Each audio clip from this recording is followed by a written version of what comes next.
I'm Traci Hines, and I'm a singer and songwriter and a YouTuber. And a lot of people might know me for my cosplay. I'm very good friends with a certain red-headed mermaid. If you amp this hair up a little bit to a brighter red, Arial is a good friend of mine. And I love to cosplay. I love to celebrate the fandoms that I enjoy, and I create a lot of music videos inspired by those fandoms, specifically Disney. I don't know if you can see my Disney corset that I'm wearing right now, but my true passion is songwriting. And what a lot of people don't know about me is that I am a musician. I've been a singer since I was a little girl, and I've been writing music for years and years and years. And it's the thing that matters the most to me, and I'm really excited that I get to talk a little bit about that here today. The thing that inspires me probably the most is fairy tales. And obviously people know I love Disney, but what they may not know is that I love fairy tales of every kind. And ever since I was a little kid, I've been inspired to create art by these fairy tales, whether it's dark fairy tales like horror, the Grimm's brothers, or happy, sparkly Disney. That's kind of what has inspired me my whole life, and I grew up loving Alice in Wonderland, and not just Disney's Alice, but Alice in general. And yeah, I feel like I love tragic stories. I love things that are spooky and creepy, and when I write my music, a lot of times 9 times out of 10, I'm pulling from something from a fairy tale world or genre to inspire me to create my music.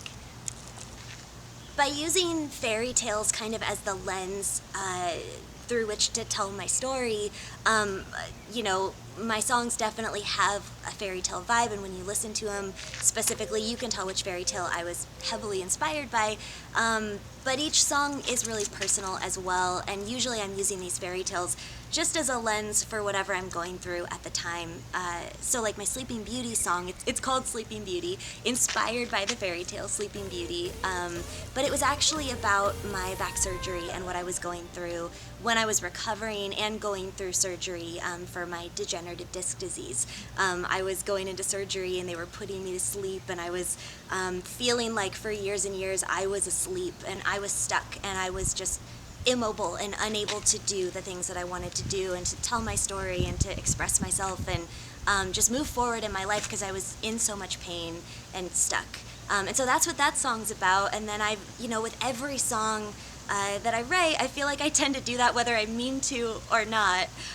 Sometimes I'll write a song thinking it's just a fun exercise, writing another fairy tale song, and then I look back and I realize, oh wow, that was about what I was going through at the time.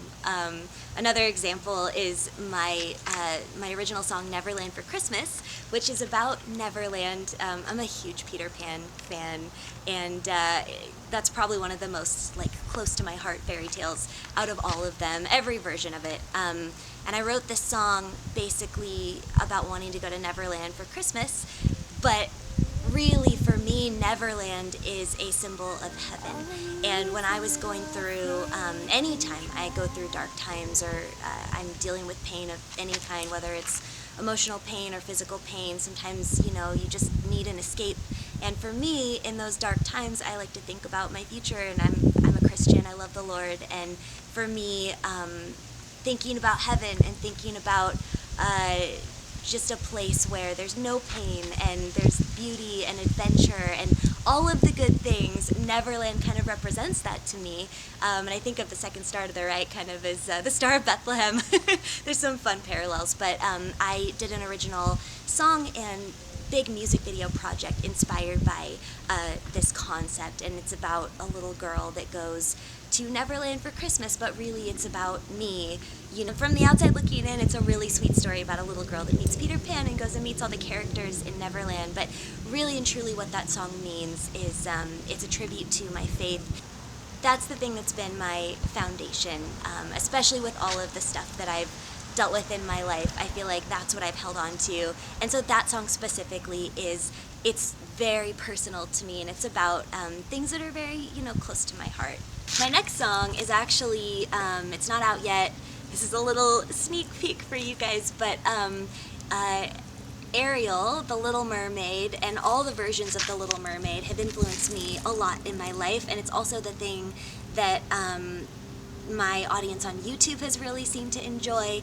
And what's funny is in a strange coincidence, I have had a lifelong vocal polyp on my vocal cords. So my entire life, I've struggled with losing my voice and having to be on vocal rest and not being able to talk, just like Ariel. And so I've struggled my entire life. Singing is the thing that I love the most, but it's also the thing that's been the most challenging for me pretty much my entire life, because we think the polyp developed when I was like 1 year old, when I had spinal meningitis. So I've been kind of a damaged singer as long as I've been a singer, and I've never had a healthy voice. Well, I finally found a doctor 2 years ago who correctly diagnosed me and found it, and everything kind of fell into place where we finally figured out what was actually wrong with me. And so I ended up undergoing a pretty intense surgery to remove the vocal polyp from my cords, and praise the Lord, everything went really well, and for the first time in my life I have a healthy voice. I underwent this crazy life change and surgery, and so of course it inspired me to write another song, and it's a co-write with my producer Kurt Hunter, who's amazing, and we started writing it before surgery when I was kind of dealing with a lot of depression and anxiety, and just at a place in my life where the thing that mattered the most to me had gone completely away. I had lost my voice to the point of basically not being able to sing at the very, very end, at its worst point. I developed another vocal polyp on the other vocal cord, so it was really bad. And then after surgery, I was able to sing the song and hit a note that I've never been able to hit before for the first time. So that song is coming out. It's kind of dealing with that, and but told through the lens of a fairy tale. So I hope you guys enjoy it when it comes out. It's really special to me and very, very close to my heart. So stay tuned for that. That should be out sometime this year. I'm on Instagram at Traci Hines, I'm on Twitter at Traci Hines, and on Facebook, Traci Hines Music. So I would love to keep in touch with you guys there. Definitely let me know if you saw this, and I'll see you there.